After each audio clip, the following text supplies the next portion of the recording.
എന്റെ പേര് അർച്ചന. ഞാൻ മെറ്റീരിയൽ സയൻസിൽ സ്പെയിനിൽ PhD ചെയ്യാണ്. ഞാൻ നാട്ടിൽ നിന്ന് UG PG എല്ലാം ചെയ്തത് ഫിസിക്സിലായിരുന്നു. അത് കഴിഞ്ഞിട്ട് ഒരു മെറ്റീരിയൽ സയൻസ് ലാബിൽ ഒരു 3 വർഷം ജൂനിയർ റിസർച്ച് ഫെല്ലോ ആയിട്ട് വർക്ക് ചെയ്തിട്ടുണ്ടായിരുന്നു. പിന്നെയാണ് ഇങ്ങോട്ട് അപ്ലൈ ചെയ്ത് വന്നത്. വർക്ക് എക്സ്പീരിയൻസ് കുറച്ച് ഹെൽപ്പ് ചെയ്തു, ഇല്ല എന്ന് പറയാൻ പറ്റില്ല. ഡയറക്റ്റ് മാസ്റ്റേഴ്സിന് അപ്ലൈ ചെയ്യുകയാണെങ്കിൽ കിട്ടാനുള്ള ചാൻസസ് കൂടുതലാണ്. വർക്ക് എക്സ്പീരിയൻസോ പബ്ലിക്കേഷൻസോ അങ്ങനെ മാൻഡേറ്ററി അല്ല അപ്ലൈ ചെയ്യുന്നതിന്. മാസ്റ്റേഴ്സ് ചെയ്യുമ്പോൾ തന്നെ PhD ചെയ്യാൻ ആഗ്രഹം ഉണ്ടെങ്കിൽ അപ്പൊ തന്നെ അപ്ലൈ ചെയ്യുന്നതായിരിക്കും ഏറ്റവും ബെസ്റ്റ് ടൈം. പിന്നെ ഞാൻ ചെയ്യുന്നത് ഒരു റിസർച്ച് ഇൻസ്റ്റിറ്റ്യൂട്ടിലാണ്. അതുകൊണ്ട് തന്നെ ഇവിടെ എന്താ പറയാ, പ്രോപ്പർ HR, അഡ്മിനിസ്ട്രേഷൻ, സൂപ്പർവൈസർ, അങ്ങനെ ഒരു കോർപ്പറേറ്റ് ലെവലിലാണ് വർക്ക് ഉള്ളത്. ഒരു 9 to 5 ജോബിന്റെ ഒരു സെറ്റപ്പിലാണ്. നമ്മുടെ പ്രോജക്റ്റിനനുസരിച്ചിട്ട് പ്രോജക്ട് റിക്വയർമെന്റ്സും കാര്യങ്ങളും ചെയ്തു കൊടുക്കുക. അത്രേ ഉള്ളൂ നമുക്ക് ചെയ്യാനായിട്ട്.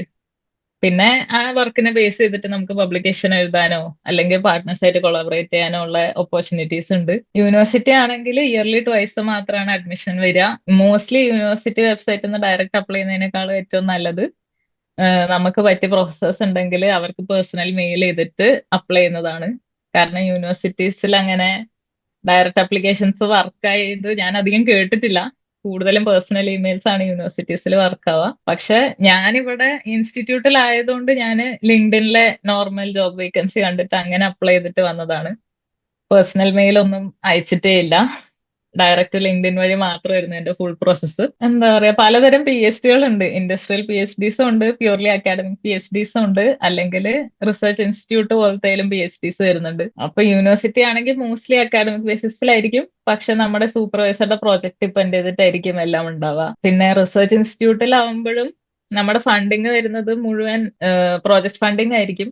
അങ്ങനെ സ്റ്റൈഫൻഡ് പോലത്തെ കാര്യങ്ങളായിരിക്കില്ല. ഏറ്റവും കൂടുതൽ പേയ്മെന്റ് കിട്ടുന്നത് ഇൻഡസ്ട്രിയൽ PhDക്കാണ്.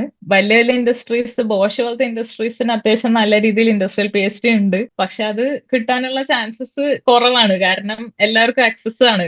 ബോഷിന്റെ ഒക്കെ PhD വിളിച്ചു കഴിഞ്ഞാൽ എല്ലാവരും അറിയും അത്. പക്ഷെ അങ്ങനത്തെ കമ്പനീസ് മാത്രമല്ല, ഒരുപാട് സ്റ്റാർട്ടപ്പുകളും ഇൻഡസ്ട്രിയൽ PhDs ഇവിടെ എടുക്കുന്നുണ്ട്. പ്രത്യേകിച്ച് സ്പെയിനിൽ കുറെ സ്റ്റാർട്ടപ്പുകൾ ഇൻഡസ്ട്രിയൽ PhDsനെ പ്രൊമോട്ട് ചെയ്യുന്നുണ്ട്. നമ്മുടെ ഫീൽഡിൽ എത്ര സ്റ്റാർട്ടപ്പ് ഉണ്ടെന്നോ അല്ല ഏതൊക്കെ രാജ്യത്ത് എന്തൊക്കെ സ്റ്റാർട്ടപ്പ് ഉണ്ടെന്നോ എല്ലാം നമുക്ക് അറിയാനുള്ള എല്ലാ പോസിബിലിറ്റീസും നമ്മുടെ ചുറ്റുമുണ്ട്. അപ്പൊ അങ്ങനത്തെ സ്റ്റാർട്ടപ്പും കാര്യങ്ങളൊക്കെ നോക്കുക, എന്നിട്ട് അതിന്റെ വേക്കൻസിയും കാര്യങ്ങളൊക്കെ കാണുമ്പോൾ അങ്ങനെ അപ്ലൈ ചെയ്യുന്നതായിരിക്കും ഇൻഡസ്ട്രിയൽ PhDക്ക് കുറച്ചും കൂടെ സാധ്യത. ഇപ്പം വലിയ കമ്പനീസ് ബെൻസ്, ബോഷ് പോലത്തെ അപ്ലൈ ചെയ്യണ്ടെന്ന് ഞാൻ ഒരിക്കലും പറയില്ല. അതിന് അപ്ലൈ ചെയ്യാം.